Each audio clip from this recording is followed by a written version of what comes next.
আসসালামু আলাইকুম। আজকে এই দিন সুন্দর একটা দিন পাওয়ার জন্য আল্লাহর কাছে অনেক শুকরিয়া।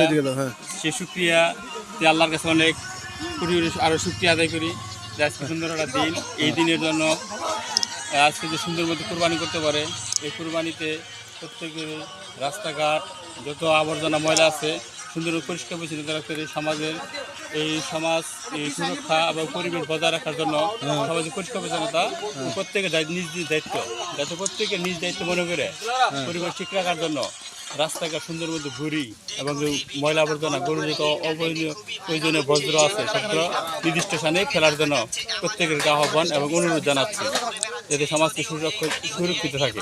ধন্যবাদ। সুজন অনেক সুন্দর কথা বলছে, তারাও সুজন অনেক সুন্দর কথা বলছে। জামালপুর সদর হনুমানচক গ্রামকে শামসুল হক ঈদগাহ মাঠে আমরা উপস্থাপনা করলাম। সকলেই রাস্তাঘাট পরিষ্কার। যে কথাগুলো বলছি ধন্যবাদ সকলে।